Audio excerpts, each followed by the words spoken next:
I'm going to rank cold calling openers from S tier down to D tier, and then three criteria on which I will base these rankings off of. Number one being what calls or what openers are more likely to turn into an actual conversation. Number two being what openings are more likely to turn into a booked appointment. And last but not least, which ones have the easiest or have the most ease of execution. So which ones are actually easier to execute on a call. The other thing I also want to emphasize is what makes a good cold call. And two things actually. Number one, it answers what you're calling about and why they should listen to you.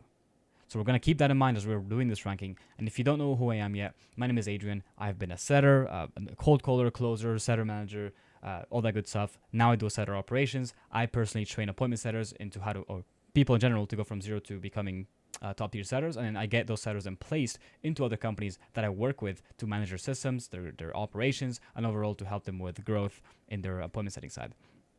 That's me in a nutshell. So without further ado, let me actually start ranking. And the first thing that we have here is this line, which is we've never spoken before, but can I quickly tell you why I'm calling? Straight out the gate, this is going to be an S tier. I have seen this line being used very often. And this is funny enough, the line that we use in one of the companies that I work with at the moment. And it has done very well to get people to open up to the pitch. I'm talking about 80% pick up to pitch ratio. So that means that out of 10 people that we give this line to, 8 of them we actually end up pitching. So this line's actually really, really good. I never was a fan of it, to be fair, but the numbers speak for themselves. So that's why I'm going to put this one at S tier. And also the thing that I like about these kind of openings is permission-based openings. In my opinion, those are the kind of best openings, since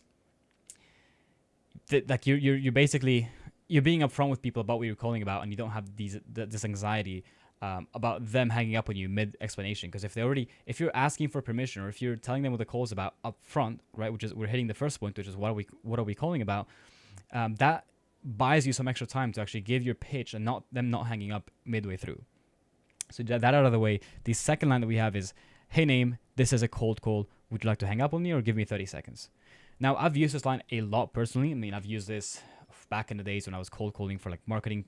I was running a marketing company for like yacht brokers and whatnot. And I used to use this line very often, and it would work super well, right? And again, it goes back to the permission-based opening. This one is more of like a humor/permission-based one, which is, I personally like it. Like if I were to make a new script that for cold calling, I would most of the times go for this kind of line. And it doesn't have to be the exact phrasing, by the way. Something I used to say is like, hey man, look, you're going to probably hate me for this, and you get thousands of these calls a day, but this is actually a cold call. You want to hang up or give me 30 seconds? And also, it depends on the tonality and how you deliver it, but S tier for sure. I love this one. Next line being, Jaden, it's Adrian calling, reason I'm reaching out, XYZ. The good thing about this one is that it gets straight to the point, so you're kind of diving straight into why you're actually calling. The only issue is like it can be kind of abrupt, and like keep in mind that you're interrupting somebody's day when you're cold calling, and they're not really expecting a call, right? So when you're like, yeah, it's Adrian calling, the reason I'm reaching out is, and you start stating your reason, you start blabbing on and on and on, it really can result in people just hanging up on you midway through the explanation, because in their minds they're like, oh yeah, sales guy pitching me, I don't want to fucking be bothered. Bye. That's why the thing about the permission-based openings is, because you got permission, they're more likely to actually hear you out, versus in something like this where as you're pitching or as you're giving your reason for reaching out, they kind of just hang up on you because you abruptly interrupted their day without giving them a good reason to before, right? So I'm going to put this one at probably C or B tier. Probably put it at B tier, to be fair, just to be kind with it. If I could, I'd probably place it at like upper C tier, if anything. Next line would be, hello, would you be interested in XYZ services? Would you be interested in marketing services? Are you interested in leads? Hello, Adrian, would you like to would you like to look into CRM solutions for your existing customers? Hey, Adrian, would you like to get a new website? Honestly, in my opinion, these ones are like horrible. Like this is the this is the Indian type of openings, which is like, hello, sir, would you be interested in leads? Like, it's that kind of opening, right? Like I would not preach this opening at all. And it's just, yeah, like I don't think there's much explaining to be done here. Just not a good opening overall. And keep in mind, by the way, that these openings, they have, like all of them have at some point worked. We're just talking about which ones are more likely to convert, not which ones don't convert, period. Again, it's not binary. It's not like which ones work or don't work. It's about how good do they actually work. And honestly, this is like the typical scammer type of line. Now the next one is, hey Adrian, I was speaking with James, and they told me to reach out to you about your guys' lead generation. That actually is a pretty good line, but here's the thing about that. You know, if you are speaking to a business owner whom you've had previous contact with, maybe with their gatekeeper or with their assistant manager or with somebody on their team, and that person on their team maybe told you, yeah, you should reach out to this guy instead, or you should reach out to the boss, or call this guy on my behalf. Anything along the lines of you speaking to somebody in the business owner's team and then using that as leverage to then contact the business owner, that's actually great. Like when I haven't used this way too much, to be fair, I've only used this when I speak to somebody who tells me that they're not the right person to be speaking to. But then when I do go on to call on the correct person, I just say like, hey, James, I was just speaking with Jaden. They actually told me to reach out to you about your marketing systems for scaling your operations, whatever, right? And then I kind of get into it with him. Well, first I would ask a question, and then afterwards, if they let me, I'd start pitching them. So overall, it's a good line. You know, you're telling them what the call is about. You're telling them why they should listen to you, which is like, hey, I've already spoken to somebody on your team, and that's another thing that's helping you stand out. Because like, how likely is it going to be that somebody else who's cold called them has already talked to somebody else on their team, right? That's way more likely for you to stand out. The only problem that I have with this one is the ease of execution. It takes too much work if you think about it, because you have to actually go through the process of contacting their team members, probably having a conversation with somebody else, then calling the business owner. So unless you have a system for it and everything is like clearly SOP'd out, I wouldn't think this is like the ideal go-to. This would be like maybe the go-to in case of callbacks or people that you speak to who maybe it's like a gatekeeper or a marketing manager who tells you to call somebody else. But if we're just taking this in the context of cold calling in general, just because of the setup time that this one takes and everything they need to do before it, I'd probably put it at probably a B tier, to be fair. You know, again, debating between B tier and C tier, but I'd give it a B tier for the value of the context, but I wouldn't place any higher because of the actual execution time that it takes. Now, the next line is, I saw that you were hiring for appointment setters. Is that still the case? So, hey, name, I saw that you were recently hiring for appointment setters. Is that still the case?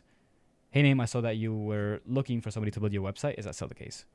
You know, you get my point. It's like you're pointing out something that they were doing or that they said they were doing, and you're using that to like dive into the conversation.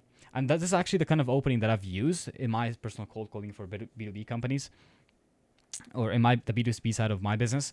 And it's actually worked pretty well. It's like I see somebody hiring for setters. I'm like, hey, name, I saw that you were hiring for appointment setters. Is that still the case? Yes, it is. Are you a setter? Not really. I'm not a setter, but... And then I get into my pitch. I actually help companies train, hire, and manage setters, as well as blah, blah, blah, blah, blah, right? I get into my whole little spiel. And oftentimes it actually works. Like I haven't really had a time where this one hasn't worked for me.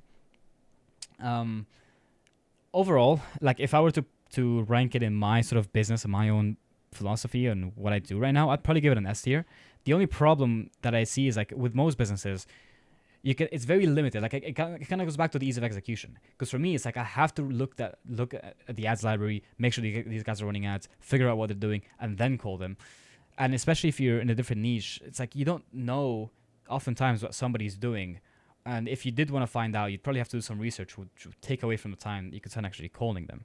And so for that reason, I'd probably give this an A tier, just because of the ease of execution. Again, how long it actually takes to implement and the work you need to do for this to actually work out for you. Now, the next line would be, hello, this is Adrian with company name. How are you doing today? Not a fan of this one at all. This is the second type of like Indian opening, bro. Like you do not want to be saying how you, like this does not accomplish anything. They don't give a crap about who you are. They don't give a crap what company you're working with. And they don't give a crap about you asking about their day. It's like they know that you're just trying to sell them something. So just get straight to the fucking point, for the love of God. And so D tier. I do not like this line. I have barely seen it work. And the kind of people who do use this line, bro, like they always get hung up on. They're like, how are you doing today? Boop, hang up. Like they know the guy you're speaking to knows you're speaking to a salesperson, and it's such a sleazy line. Like you don't give a fuck about what they're doing today, and they know that you don't give a fuck. So this line would be, fair enough. Look, this line would work if you're talking like inbound or somebody who's expecting your call. But for cold, you're just wasting your time and their time. So do not bother with this kind of opening. The next one is the bait and switch kind of opening. Hey name, we are slammed with work and need to refer a few jobs. Can you guys take any more? Funny enough, I used to use this back with a company I was working with. It was a construction company. Oh no, sorry, it was a marketing company that worked with construction companies and contractors. The thing with this line is it helps you get past the opening. You'll say, "Hey, name, look, we're slammed with work. We've got a lot of work coming our way. We just need to refer some jobs because we can't take anymore. Do you guys have the capacity for any more?" Something along those lines. And then they'll say, "Yes, we do. Where are the jobs at?" Well, they're in Miami, Florida. Okay, and yeah, we're like give me more information. And then I'll be like, "Yeah, look, to be fair, I mean." And I kind of get into my pitch, right? Which is like, oh, to be fair, look, we work on this model. We actually work with contractors to get them jobs, and we do this and that for them. Just right now, we're a bit slammed, but I'd like to show you guys like what it is that we're doing for them. It was something along those lines. I don't remember the exact script. And the thing about this is, it gets you past the opening, but then it butchers your ability to get the meeting, right? So your pickup ratio to conversation ratio is going to be very high, but then your no sorry no no your pick, yeah your conversation ratio to your appointment booked ratio is going to be horrible, because they're going to be like, they're going to realize that you're baiting switching them, and then just going to not want to book the meeting, right? They're going to hang up on you the moment they realize that you're a sales guy, or they're going to start probing heavily into you, or probably even get pissed at you. So something I've also seen people do is they reach out to, let's say, I don't know, a dentist clinic, a dental clinic, and then they're like, the sales rep says like, yeah, hello, how can we help you? Are you a customer? And the guys, the sales reps, the cold callers, in this case, maybe you would say, oh yeah, I'm a customer, I'd like to book an appointment. And then once the appointment gets booked, then they kind of get into the pitch of like, oh, by the way, I saw that you guys need help with this, and that. Really, really not a fan of these ones. It's just debate and switch. Again, they gave you high conversion rates, but then like from pickup to conversations. But then to get appointments with this one, it's very tough. The next kind of opening is not sure if I have the, like, for example, let me put it this way. Hey, is this Adam? Adam, look, I'm not sure if I'm speaking to the right person. I was hoping to talk to you about, like, I don't know, I saw your guys' website was down, and I just want to talk to you about that. Who's running that for you? Something like that, right? I just made that up in the spur of the moment. But the thing about this opening is like you're feigning not ignorance. You're appealing to their need to help to help you. It's like humans want to help other humans, right? And so when you're like, hey, can you help me with something? Hey, I need your help if you don't mind. Could you please help me out with this thing? I'm kind of struggling with it. For gatekeepers, so if you call somebody and it's a gatekeeper or a business owner's assistant and they pick up the phone, this line would perhaps be half decent in that case. We're like, hey, can you help me out with something? I'm trying to book a meeting with you guys, but I see you don't have a website. How can I do that? Oh, sorry, you can't do that. Oh, I see. Well, look, I actually build websites for people. Let me speak to the business owner and I can maybe hook him up with some stuff. An example, right? But then in this case, if you're doing this with like a gatekeeper, it would kind of make sense. But if you're doing this with a business owner, bro, that's just sleazy as hell, man. Like they can smell the commission breath on you. They know that you're trying to sell them something. So when you just act like, when you do this ignorant kind of act of like, hey, I'm not sure if I should be talking to you about this, but can you help me with this in regards to this situation that I saw about you guys' lead services? Yeah, no, it's these business guys have been pitched so many times and they can smell right through your bullshit. And like these kind of fancy tactics, I would avoid them with B2B as much as possible, unless you're speaking to like a gatekeeper and there's a strategy that has worked for you guys overall. B2C, this could potentially be better, but I'd still put this at C tier, honestly. Now, the other sort of opening is acting as a customer than giving your sales pitch. I kind of spoke about it when speaking about, we are slammed with work. This is a different one, which is, yeah, like, hey, I don't know, I wanted to book an appointment with you guys. Who should I speak to? And then you get transferred to the right person, and then you pitch them. That bait and switch kind of thing. Yeah, I already talked about that. Not too much to go into. That's a clear D tier. You don't want to be lying to people on the phone or, well, pretty much, yeah, just outright lying to them. Now, the next line would be, hey, Adrian, are you guys facing any challenges with your lead generation? Or, hey, Adrian, are you guys currently facing any challenges with being able to take on more work due to a lack of employees? I would say this one's actually not too bad. I mean, because you're getting straight into the point, right? You're telling them what the call is about in a way, and you're just getting straight to the point, which is what at least gets valued a lot on a cold call. I mean, it's a decent one, right? It's like, are you guys facing issues with lead quality? Or like, hey Adrian, are you guys facing problems with, I don't know, with ability to take on more jobs because you lack employees? If it appeals, if you know that the leads that you're sourcing and that you're calling have that pain point, it would be a good one, right? Like it would be it would resonate with them. But then if you're just spamming this line on every cold call without having like a specific niche or ICP or kind of person that you know has that pain, then I would say that would kind of backfire. So essentially, the way that to put it this way, if you're calling somebody who you know has a specific problem, or at least most times will have that specific problems, then that line is fine, right? Like it can kind of intrigue them and be like, yes, how can you help, or what do you do? And then you can kind of get into your pitch. But in the cases where you're pitching this or you're asking people about problems that most of them don't have, then this wouldn't really resonate too well. So in that case where you are still giving these to people who do have problems that you help solve most times, I'll put this as a B tier. Maybe like a middle B tier, to be fair. Next line. Hey Adrian, I sent you a voicemail last week. Did you receive it? If you're doing this as a follow-up or for a callback or somebody you've spoken to before, it can be a great line, right? I like using this line if I cold call somebody, they ask me for more information, I can't get past the objection and I end up losing the call, but then they ask me, then I end up sending more information, and I call them back later saying, hey Adrian, I don't know if you remember, but we actually spoke on the phone a few days ago, and I did send you an email that you asked me to. Did you receive it? No, I did not. No worries. Let me tell you what it is that it was on there, and I kind of break into that call from there. But that wouldn't be so much for cold calling. For cold calling, you could, in theory, mass email or mass text or leave mass voicemails to like a list of thousands of people, right? And then reach out to them saying, hey, Adrian, I sent you an email last week. Did you receive it? Now, the problem here is like you want to kind of tell them what the email is about, because the next clear question it will be, well, either they're going to hang up because you're trying to sell them something, or they're just going to be like, oh, so what was the email about? Or what's in regarding? And then you can kind of get into your pitch that way. So it will get you maybe maybe your pickup to pitch ratio will be half decent. But actually booking the meeting, like, I guess if your message resonates and your pitch resonates, then I guess it has nothing to do with this. You probably get the meeting, to be fair.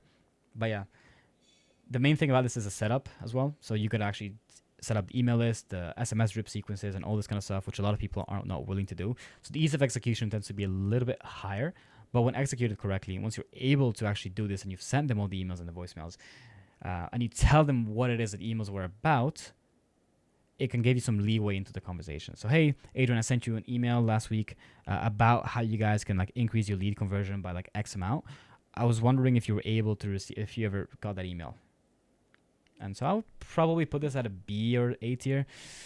I'll give this like a low A tier. I'll pretty much put it at that point. If you genuinely get the setup right and you're able to like mass send these messages and open up with this line, because it implies that you've already reached out to them before and you've done your due diligence, and that it's like not your first time reaching them. And if they've seen your email, that's even better, because then they'll recognize you and they'll be more likely. It won't be so much of a cold call anymore. It will be cold for the most part, but at least they'll kind of know what the call was about, who you are, or the fact that they reach out to you, which they'll appreciate. So that's pretty much it for this tier list. Hope you find this valuable. If you're a company looking to build out your own scripts, this could be very useful, as well as if you're somebody who's just like, trying to work for somebody else, you can always bring this to the table and offer that. That being said, if you are looking to become a seller, you can just hit me up. I'll train you up. And if you are a company who's looking to build systems, processes, SOPs, and overall just growth operations into your company, reach out to me. I can help you with your show rate, number of appointments booked, your lead quality, close rate, all that good stuff. Hope this was valuable, and have a good day.